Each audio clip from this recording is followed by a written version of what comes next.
Olá, alunos! Hoje a professora veio aqui gravar este vídeo para explicar o conteúdo que vocês vão estudar essa semana. Na semana passada, nós iniciamos o reino protista. A professora explicou para vocês quem são os representantes deste reino, que são as algas e os protozoários. Expliquei para vocês sobre a importância das algas para o ecossistema. E nesta aula de hoje, nós vamos focar nos protozoários. Então, vamos iniciar pela classificação dos protozoários, porque isso é um assunto bastante controvertido. Existem diferentes propostas, mas nós vamos estudar sem dividir em classes. Nós vamos observar alguns critérios dos protozoários quanto à locomoção e captura de alimentos. Então, observando esses critérios, os protozoários eles se dividem em 4 grupos, que são os ameboides, ciliados, flagelados e esporozoários. Então, vamos iniciar então sobre os ameboides. Eles locomovem-se por pseudópodes, que são expansões alongadas emitidas pela célula. Um exemplo dos ameboides são as amebas. Já ouviram falar de amebas? Elas causam uma doença chamada amebíase. Esse protozoário pode causar graves sintomas, como por exemplo a diarreia. Os ciliados, o outro grupo de protozoários, eles locomovem-se por cílios, que são filamentos curtos e numerosos. Um exemplo dos ciliados é o paramécio. O paramécio é um protozoário que não causa doença. Ele é de vida livre e ele vive principalmente em água doce. Os flagelados, eles locomovem-se por flagelos, que são filamentos longos e poucos numerosos. Um exemplo de flagelados é o Trypanossomo e o Trichomonas vaginalis. O Trichomonas vaginalis ele é o causador de uma infecção vaginal. Costuma ser transmitida sexualmente e causa coceira e corrimento. Então, o último grupo dos protozoários é os esporozoários.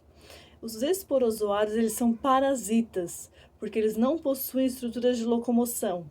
Um exemplo de um esporozoário é o plasmódio. O plasmódio ele causa uma doença chamada malária. Já ouviram falar da malária? A malária ela é transmitida ao homem, na maioria das vezes, pela picada do mosquito do gênero Anopheles. Essa doença infecciosa causa febre, ela é muito grave. E a cada ano, cerca de 1 milhão de pessoas morrem desta doença.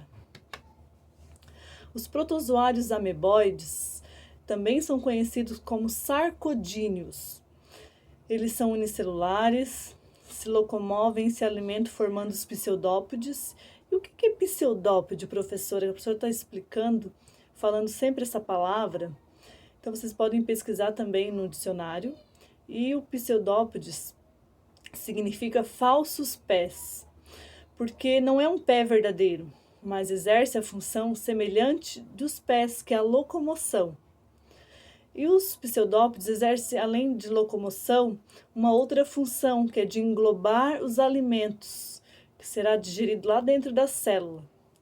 Eu coloquei uma imagem no slide para vocês de uma ameba, expandindo a sua célula e englobando uma partícula. Lá dentro, essa partícula ela vai ser fagocitada, certo? Então, fagocitose, né? Eu acabei de falar esse termo fagocitose, é o processo de ingestão de alimento pela célula. Uma outra organela que os protozoários de vida livre possuem é o vacúolo contrátil.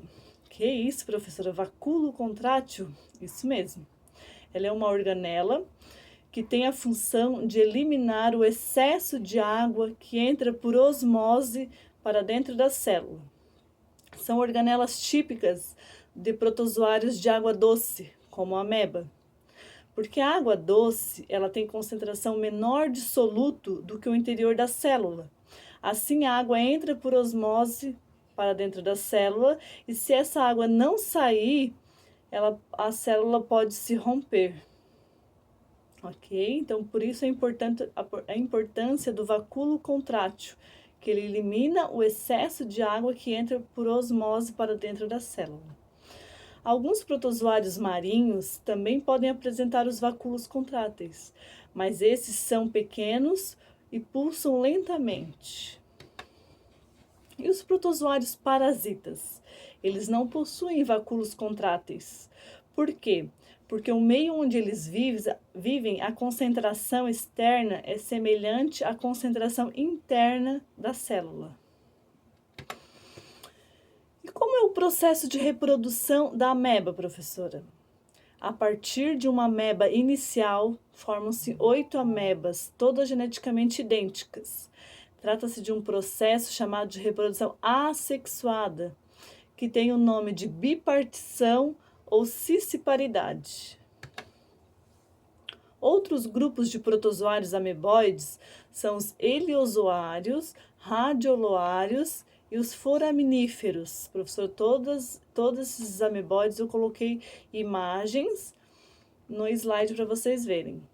Os heliozoários, eles fazem parte do plâncton de água doce. Tanto os heliozoários quanto os radioloários, eles possuem pseudópodos longos e finos. Os radioloários, eles são em sua maioria marinhos. E os foraminíferos, professora, eles são exclusivamente marinhos. Eles formam os pseudópodos que lembram um retículo, possuem uma carapaça rígida. E onde que eles se encontram? Se encontram na areia da praia, em lodos e mares. Certo? Então, a professora trouxe para vocês os 4 grupos dos protozoários: os ameboides, os ciliados, os flagelados, e qual é o outro, quem lembra? E os esporozoários, certo? E então vocês vão ler o slide, vocês vão fazer as anotações, vocês vão escutar o vídeo da professora para entender melhor. E no final do slide tem 2 atividades para vocês responderem. Vocês podem copiar no caderno para ficar o registro da atividade dessa semana, certo? É a número 1 e a número 2. E me envie a resposta pelo Classroom, ok? Então, bons estudos para vocês. Na semana que vem a gente se aprofunda em outro grupo dos protozoários, certo? Um abraço e bons estudos para vocês.